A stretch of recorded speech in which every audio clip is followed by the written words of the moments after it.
Assalamualaikum warahmatullahi wabarakatuh. Selamat pagi anak saleh dan salehahnya Miss. Kembali lagi bersama Miss Fitri di video pembelajaran kita hari ini. Seperti biasa, sebelum kita mulai belajar, marilah kita berdoa. Berdoa dimulai. Bismillahirrahmanirrahim. Rabbi zidni ilma warzuqni fahma wa amalan mutaqabbalan. Amin ya robbal alamin. Nah, Miss harap anak-anak Miss semua masih dalam keadaan sehat dan semangat belajar dari rumah ya.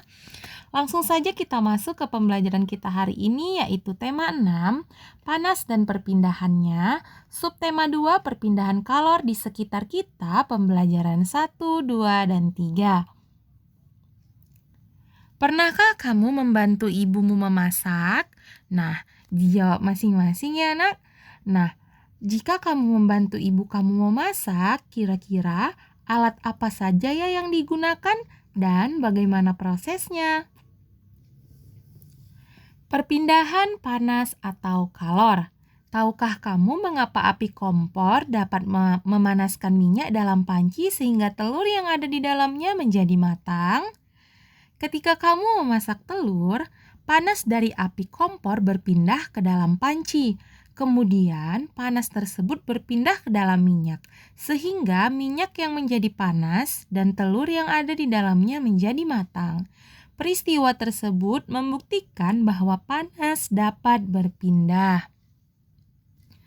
Panas berpindah dari benda yang bersuhu tinggi ke benda yang bersuhu lebih rendah. Nah, kira-kira bagaimana ya panas dapat berpindah? Panas dapat berpindah melalui 3 cara, yaitu yang pertama ada konduksi, yang kedua ada konveksi, nah yang ketiga ada radiasi. Konduksi adalah cara perpindahan panas melalui zat perantara seperti benda padat. Contoh konduksi adalah panci logam yang panas karena diletakkan di atas kompor yang berapi. Ini contohnya ya nak. Nah yang kedua ialah konveksi. Konveksi adalah perpindahan panas yang disertai dengan perpindahan bagian zat perantaranya. Misalnya, air di dalam panci yang dipanaskan hingga mendidih. Ini contohnya. Nah, yang terakhir atau yang ketiga ada radiasi.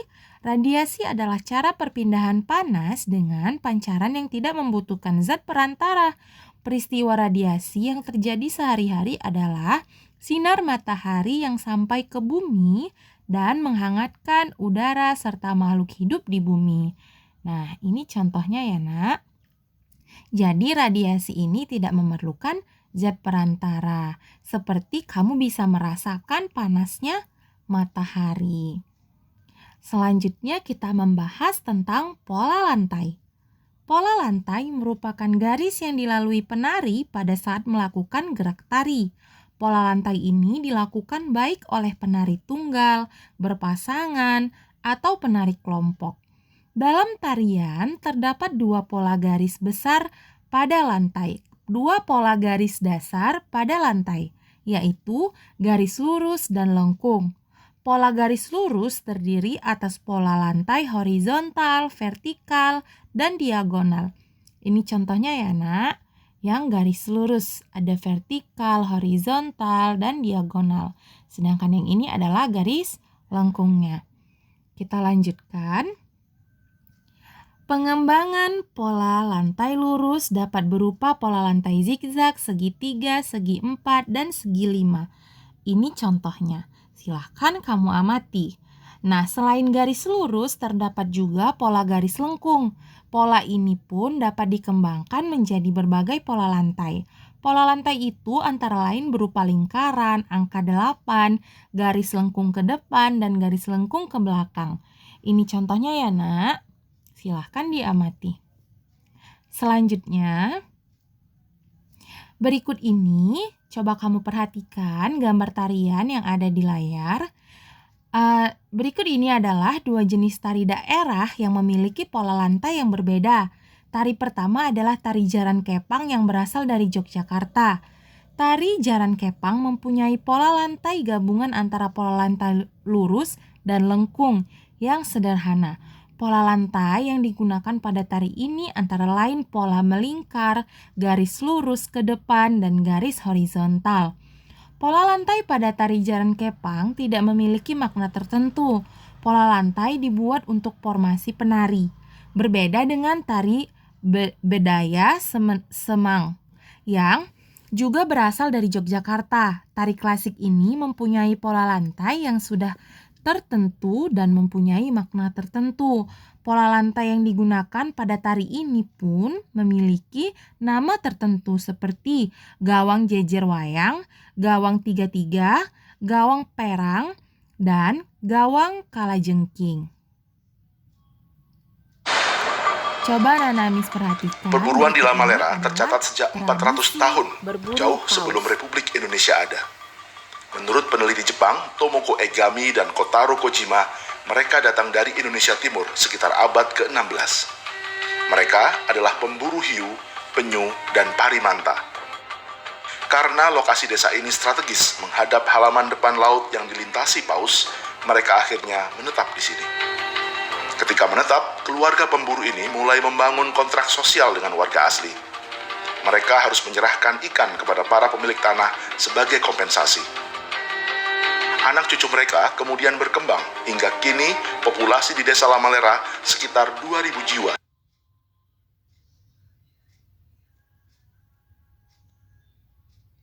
Nah, yang tadi kamu lihat itu adalah penduduk di desa Lamalera, Kecamatan Wulondoni, Kabupaten Lembatan, Nusa Tenggara Timur, merupakan salah satu desa nelayan tradisional yang menjadikan laut sebagai ladang kehidupan mereka. Masyarakat nelayan di desa Lamalera memiliki tradisi berburu paus yang telah diturunkan bertahun-tahun oleh nenek moyang mereka. Tidak sembarang paus yang mereka buru, hanya paus yang sudah tua saja yang mereka buru. Jika mereka menemukan paus muda, masyarakat nelayan di desa ini akan mengembalikannya ke laut lepas. Mereka pun bersepakat secara adat bahwa dalam setahun tidak boleh lebih dari 15 paus yang mereka buru. Dengan demikian, mereka tetap menjaga agar paus tidak punah. Untuk berburu paus, para nelayan melakukan pemantauan dari bibir pantai dan dari atas bukit. Ada beberapa orang yang senantiasa berada di bukit untuk memantau sambil melakukan kegiatan lainnya seperti memperbaiki jala, menganyam atap perahu dari daun lontar, memasak, atau membaca buku. Jika mereka melihat paus, mereka akan berteriak baleo, yang berarti paus. Teriakan itu membuat para nelayan yang berada di bibir pantai segera bersiap melaut. Mereka akan mengirimkan sebuah perahu untuk mengamati jenis dan umur paus. Jika mereka melihat paus itu layak ditangkap, mereka akan memanggil perahu-perahu lain untuk mendekat. Nah, daging dan minyak paus yang berhasil ditangkap kemudian akan dibagi ke seluruh warga desa. Pembagian diutamakan bagi janda dan yatim piatu. Baru kemudian kepada penangkap paus, pemilik perahu, lalu kepada masyarakat lainnya. Daging dan ikan paus ini dapat ditukar dengan jagung, umbi-umbian, buah-buahan, dan sayuran dari masyarakat pegunungan. Kegiatan barter ini dilakukan di Pasar Wolondoni sekitar 3 km dari Lamalera. Jadi nak, yang kamu lihat ini dan kamu baca adalah tradisi suku Lamalera, yaitu berburu paus. Meskipun mereka berburu paus, tetapi mereka tidak lupa akan kewajiban mereka untuk tetap menjaga ekosistem dan berbagi kepada sesama. Nah, kita lanjutkan. Berikut ada Festival Manee. Festival Manee ini merupakan tradisi adat untuk menangkap ikan.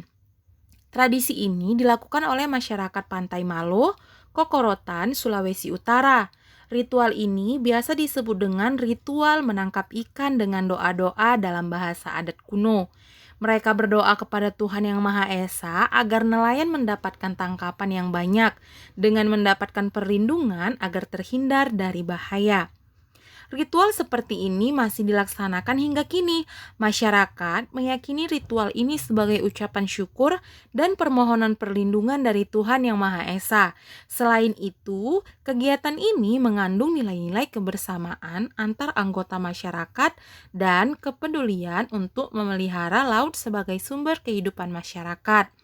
Nilai-nilai kerjasama, persatuan dan kesatuan pun sangat bisa dirasakan sepanjang persiapan hingga dilaksanakannya ritual ini. Jadi anak-anak Miss harus dapat membedakan mana yang disebut budaya yang terjadi turun-temurun dan mana yang disebut dengan kepercayaan. Nah, ketika kita mengetahui suatu budaya, itu patut untuk dilestarikan dan diambil sisi positifnya saja. Baiklah, Miss rasa cukup sekian pembelajaran kita hari ini. Seperti biasa, jika ada materi yang kurang jelas dari video ini, anak-anak Miss bisa langsung menanyakan kepada Miss. Miss tunggu dari jam 8 sampai jam 10 pagi ya, Nak. Nah, dan LKS-nya Miss tunggu dari jam 8 sampai jam 10 malam.